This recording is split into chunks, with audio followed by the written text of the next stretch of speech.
Hi guys, welcome aboard Tilia. She is a 2015 Antares 44. Although she is 10 years younger than our project boat, she's basically a carbon copy of what our boat will look like once the somewhat extensive refit is done. Here at the Annapolis Boat Show, there's a whole fleet of Antares 44s. So in this video, I want to give you guys a glimpse into what our boat will roughly look like in 3 to 5 years. We also want to compare our 2005 to this 2015. And last but not least, take a look at the brand new version that's going to be at the boat show. There is one small asterisk there because we haven't actually asked for permission to film aboard the brand new Antares yet, but the Antares owners seem to be a tight-knit and very friendly community, so fingers crossed. We kind of feel like we have imposter syndrome, that we're not actual Antares owners, because we don't, technically we own an Antares, but really it feels like we own like a quarter of an Antares. This version of the Antares has the exact same hardtop our boat came with. Ours was damaged beyond repair and we cut it into small pieces a few weeks back. We would like something that's a little bit longer and maybe a little bit wider. On the older Antares, the hardtop stops there, as you can see. On the newer ones, it goes all the way back to somewhere right around here. We're probably going to end up somewhere in between the two. The newer version of the Antares hardtop is also a fair bit wider. I think it comes out all the way to one of those two steps, or maybe it's even flush with the edge of the coaming down there. It's, yeah, a fair bit wider. One of the upgrades to the cockpit that I think is notable between our early era PDQ Antares to this one is the fact that this one has the real glass windshield up there, complete with window wipers. Aboard Athena, we have real glass in our Dodger, and it is a huge upgrade compared to isinglass or some other clear vinyl alternative. So this is something we definitely want to copy on our project boat. What makes it so fun snooping around other people's boat is the fact that you notice little differences. Now, like I've said, there's 10 years between this boat and our boat. So there are bound to be some incremental changes, like for instance here at the foot of the mast. On this boat there's a drain here to lead water away from the track for the self-tacking jib here. We don't have this drain on our boat. And this is where we go for a little bit of a plot twist, because you might think, oh, they simply just figured out that water was pooling around that track, which it does, added the drain, and then the drain is there in all future models of the Antares. But rumors have it that in the newest version, the drain has been removed again. So I'm kind of excited to see if that is true. Fortunately for us, besides chatting to other owners here at the boat show, which there is something like 5 or 6 other Antares boats here at the boat show, which is pretty crazy considering that I think only 70 has been built so far. But besides chatting to other owners, we're fortunate in the fact that the yard that builds the Antares is also going to be here, so I'm sure we can get a lot of questions answered. Besides asking a bunch of questions, I also want to check with the yard to see if we can buy certain parts of the boat direct from them rather than making them myself. Like for instance, this little piece of trim or cover here. This covers up an air intake or air outlet from the engine compartment, and seeing as the hull hasn't changed, we should just be able to plop this down on our hull and be done. I am sure it's not going to be cost effective for us to order larger parts from the yard in Argentina, like for instance the hardtop. I think shipping on that is going to be way too much, so a lot of stuff we will have to build ourselves, but we can take maybe little shortcuts. Now we are in the saloon or salon area, however you wish. In Tilia, they have the bar setup, and Terry's has another option where there's like a 2-seater seat right here, some storage, and then a pull-out desk. But we are going to make this a desk area for Mads to work at. In the bar version, the washer dryer go in this locker. If you have the 2-seater version, the washer and dryer go in a locker in the owner's cabin. But in a stroke of creative thinking and in desperation of not losing that storage space in the cabin, we have thought of putting the washer and dryer in a place that is currently unused space, which is this little unused corner of the cockpit. In the older versions, there's a step here, like this version, to get to the seat. There's been mixed reviews about this seat, so we're not sure what to do about that right now. But in the newer versions, people are putting a fridge right here, which we like that idea, but we have a better place for that in the galley. We would build a weatherproof compartment here, stick the machine inside, and in terms of using the space and not having to take up the storage inside of the boat, we really like this solution. Besides turning this area into a desk desk, we're pretty much going to keep this all exactly how it is. We really like the layout, and we'll keep this little nav station and use that as my desk. Chances are we're going to cancel this whole area out as our nav station and just put everything up at the helm because it is so protected up there. And to be honest, we never really even use our nav station on Athena except to use the computer, because when we're passage planning, we're sitting at the table, and especially here we have this big table, and that's where we'll sit, so we could sit together and do all of our planning. And now on to the galley, which honestly, it's perfect, no notes. I love this galley. And I mean, there's just so much storage, but really there's practical storage, because you can have a lot of storage on a boat, but what is so nice about the Antares is that all the storage is usable for every day, and that is what makes this such a great liveaboard boat. And by far my favorite thing in the whole boat is this porthole. I'm telling you, to be able to stand here, do the dishes, or just be in the galley and see out and see what's going on, that is going to be priceless and something I am really looking forward to on this boat. Going back to when I mentioned before about having the extra fridge, so we are going to add that to this area over here, and it'll actually probably be a freezer, which will be nice because this could be like our everyday use freezer instead of like having to dig in the deep one in the saloon. And then we'll just move the oven up and then put the microwave up here, because if there's one thing we've really been missing on Athena is having a separate microwave. And of course I have to touch on the beautiful, beautiful fridge. I mean, there is so much storage in there, and it's just gonna be so nice to have an upright fridge and open the door and close it when you're all done. Now we are in the port forward cabin, and we were like, oh, this is going to be pretty much the same, but we actually just noticed looking at footage from our Antares that these steps aren't here. Ours is another storage locker here, and then there's a ladder to get up into the bed here, but I don't know, I think it would be really nice to have these steps up. Here is the port forward head, and it is a wet head. In the newer models, there is an option to put a shower through this bulkhead, and then you do lose that storage, which is sail storage, but then you gain an extra shower, which is something that I thought that I would really want. But after talking to some owners who have it, they say they don't really use it because you do have to step over this toilet to get into the shower, and that's not the most comfortable thing to do. But this option is going to be on the boat that we'll see at the boat show, so I'm really curious to try it out. And it's just been really great to note like other little things that we've been liking while staying on the boat, like these port lights. They're really simple to open, and they open in, which is really nice. They let in a really great breeze, and they're all screened. So we might not get these exact ones, but it's just things that we're noting that we like. This is the port aft cabin. This is where we've been staying, and it's pretty much identical to our version. They just have this fiddle here that we don't have, but we're gonna keep it the same. It's nice because this bed is like just under a queen, so you can buy queen sheets for it.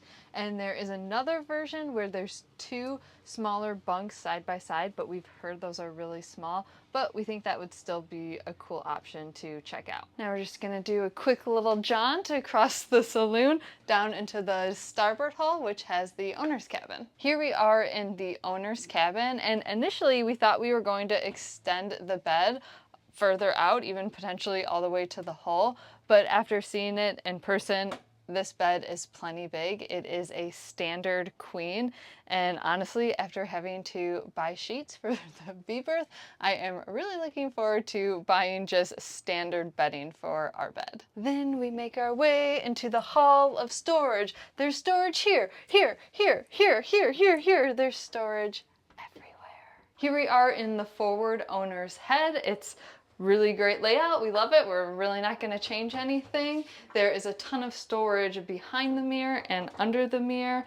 The one thing we might change in the newer versions of the boat, they have like glass here instead of the fiberglass bulkhead. It really just like makes it feel a little bit more airy and open. But honestly, that's more of just a cosmetic thing because this shower is already huge and pretty luxurious. It's been a few days since the last bit of video we shot because we got a very unannounced and unwelcomed visit from Hurricane Milton. So Ava and I had to rush the 900 miles back down to Florida in the CRV, just in case the Port Canaveral wanted us to evacuate Athena.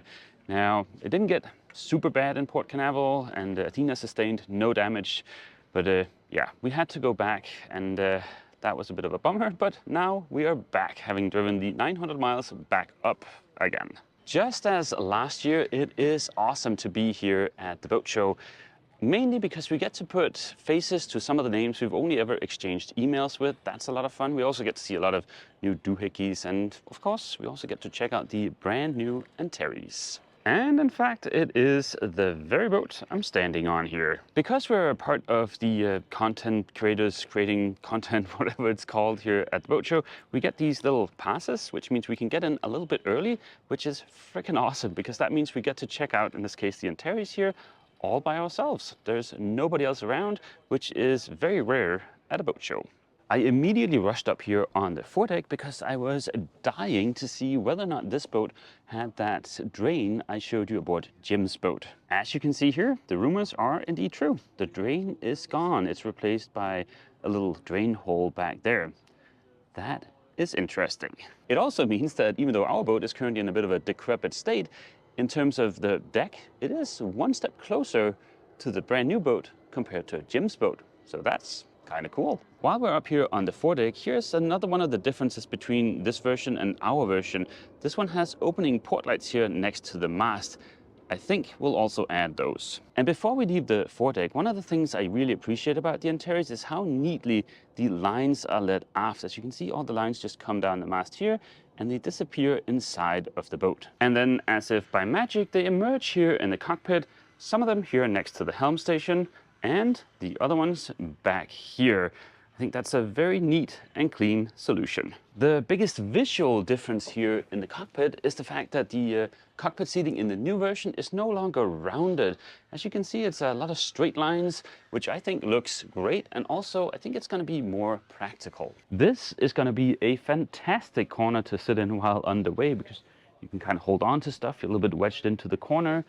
I think we're gonna change our cockpit to reflect the new style. The table here in the cockpit has also changed. It's now aligned on the center line and both sides of the table fold down. This looks a lot like something you would see on a monohull. I really like this version.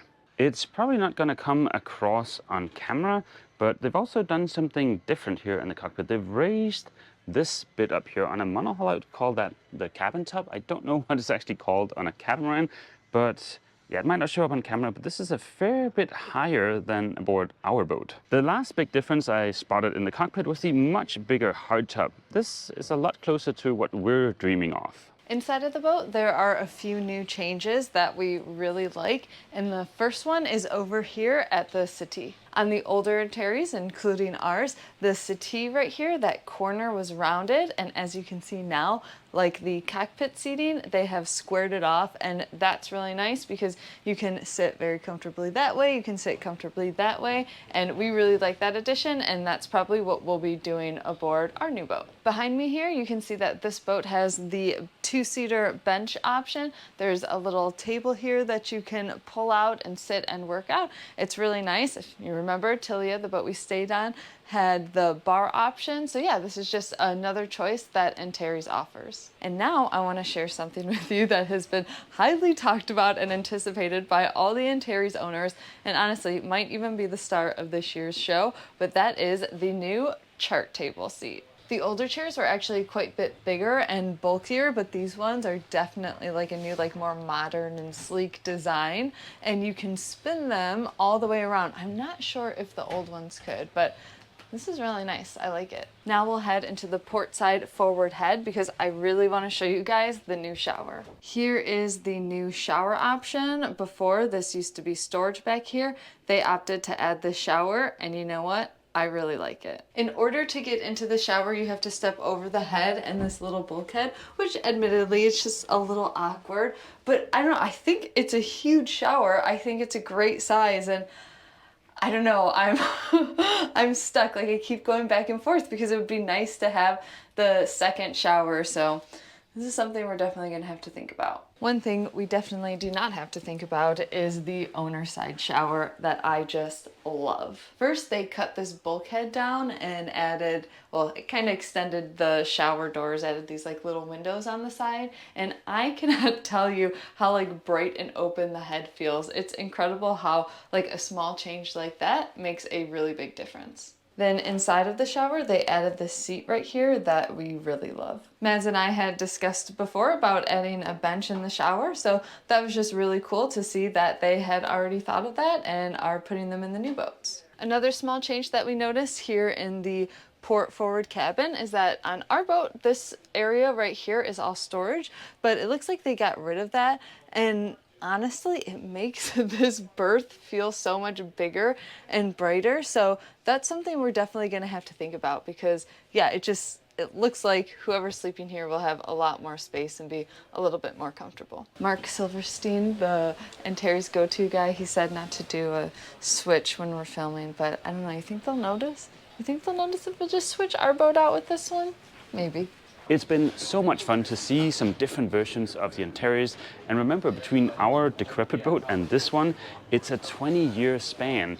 And there's been changes, but there hasn't been a lot of changes, and I think that's because the design was right to start with.